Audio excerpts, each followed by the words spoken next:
हे viewers, आज के episode में आप देखेंगे कि मन्नत ने धैर्य को मना लिया है कि वो विक्रांत का सच सबके सामने लाने के लिए उसको थोड़ा सा टाइम दे दे। विशाखा को एक कॉल आती है जिससे एक और सच का खुलासा हो जाता है कि अमन जो कि विक्रांत है और धैर्य की दादी अभी जिंदा है, जिसकी देखभाल एक नर्स कर रही है और नर्स ने विशाखा से उसकी देखभाल के लिए पैसे मांगे हैं। और दादी इस जिद पे है कि उसे अपने पोते से बात करनी है और उसे उसकी माँ का सच बताना है।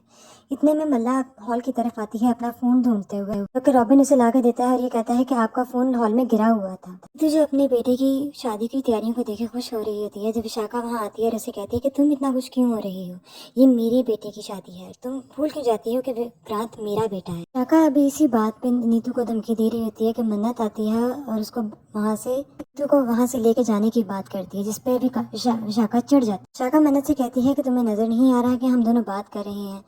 इसके लिए मन्नत कहती है कि आप थोड़ा इंतजार करें, हमें चुनरी उड़ाने की रस्म करके फिर आते हैं, फिर आप बात कर लीजिएगा। विशाखा की बात करने की जिद पर पीछे से धैर्य आता है। धैर्य आके अपनी माँ को इशारा करता है कि बस कर दें। तो इतने में मन्नत सबको लेकर चुनरी चढ़ाने की रस्म के लिए ले जाती है। अरे अपनी माँ को कमरे में लेकर जाता है और उससे बात करता है कि आपने ऐसा क्यों किया, जिस पे विशाखा उसको जवाब देती है कि मुझे मेरा बेटा चाहिए, हर हाल में मेरा बेटा चाहिए। विशाखा धैर्य के सामने अपना ड्रामा करती है और उससे पैसे लेने में कामयाब हो जाती है और वो पैसे वो नर्स को सेंड कर देती है ताकि वो अपना मुंह बंद रखे और दादी की देखभाल अच्छे से करे। सारे घर वाले एक साथ चुनरी चढ़ाने की रस्म पूरी करते हैं और सब कुछ होने के बाद नीतू और रोनी बहुत भावुक हो जाते हैं। पूजा के चलते रोनी की आंखों से आंसू आ जाते हैं, जिस पर गगन उसको पूछता है कि क्या हुआ। तो रोनी उसे कहता है कि गगन, मैं बहुत लकी हूँ कि विक्रांत मेरा बेटा है और वो नीतू और मुझसे बहुत प्यार करता है। जिसे सुनकर मन्नत में हैरान होती है कि कोई इंसान ऐसे किसी के बेटे के साथ इतना प्यार कैसे कर सकता है और वो उसे इतना बड़ा धोखा कैसे दे सकते हैं। रस्म खत्म होने के बाद जब सब अपने कमरों में चले जाते हैं तो मन्नत सोचती है कि यही सही टाइम है सच का सामना करने के लिए, सच का पता लगाने के लिए कि क्या सच है और क्या झूठ है। वो जानना चाहती है कि रोनी और नीतू सलूजा ने ऐसा क्यों किया और इसका सच क्या है।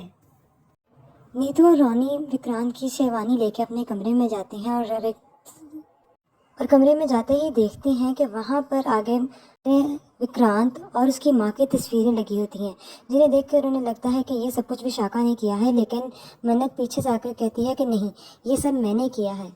जिसपे वो दोनों बहुत हैरान हो जाते हैं और उसे पूछते हैं कि क्यों। तो जिसके जवाब में मन्नत कहती है कि अगर ये आप लोगों को इतना हैरान देख के मुझे लगता है कि विशाखा सच कह रही है, आप लोगों ने बहुत गलत किया है विक्रांत के साथ। इसी के साथ आज की एपिसोड ख़त्म हो जाती है। Thank you viewers for watching and do like and subscribe. Thank you, bye bye.